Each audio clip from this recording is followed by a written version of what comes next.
Hi, this is Torey Severino. Welcome back to our video blog, your online resource for real estate news, tips, and strategies. Today's topic is, I want to sell my home myself. Should I? Stay tuned to learn more about it.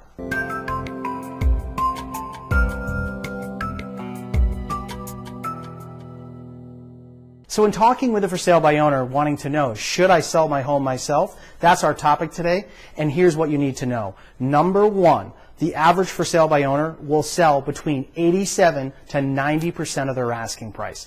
Keep in mind, on a website called FSBR, where people list their property for sale, within 63 days of going active as a for sale by owner, 94% of all those sellers wind up listing with a broker. Why are you saying that? Well, the reality is, folks, that it puts you at a huge disadvantage here, especially in the state of California.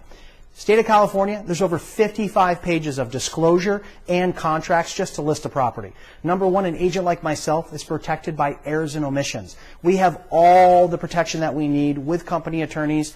Now, granted, anybody can sue anybody in a particular case, but if you're representing yourself and you're not properly disclosing any issues or things you've done with the property, you're putting yourself at a huge disadvantage. Number two, think of the types of buyers right now that are looking at for sale by owners. Number one, it's the investor that knows you're not paying the 6% commission. They're coming in to absolutely steal the property from you. Number two, it's a buyer that cannot get traditional financing. Why would a buyer that's qualified, that can see every property they want to possibly see, spend their little precious time on nights or weekends out looking at one house? They're going to find an agent like myself that can show them all types of properties in their price range.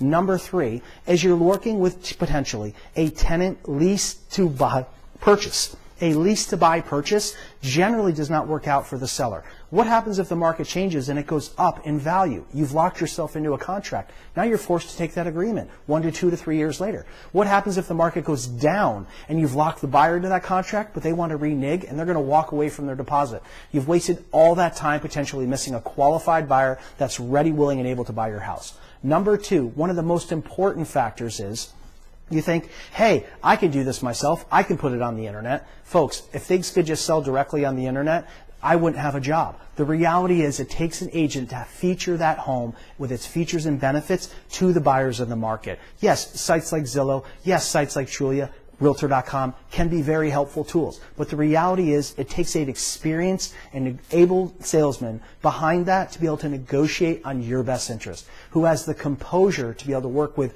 qualified buyers to solidify the best offer for you. And number three, most people say, I can save the commission by doing it myself. Folks, if that was the case, seasoned agents like myself wouldn't have a career. The reality is, people that are looking to buy a for sale by owner are trying to negotiate the best deal for them, not for you as the seller. Keep in mind this, the owner of ForSaleByOwner.com and the hottest real estate market in the nation in Manhattan, New York, had to use a licensed real estate agent to sell his property. He couldn't even sell it on his own website, ForSaleByOwner.com. So I hope these were some helpful tips. We have lots of other great information and statistics to prove this point. It certainly is not an advantageous way to try to sell your home. I hope this was helpful. If we can help you get your home on the market, most importantly, get it sold, or help you get in a position to buy a great property, feel free to contact us. We appreciate the referrals. We look forward to talking with you soon, and hope you have a great day. Take care.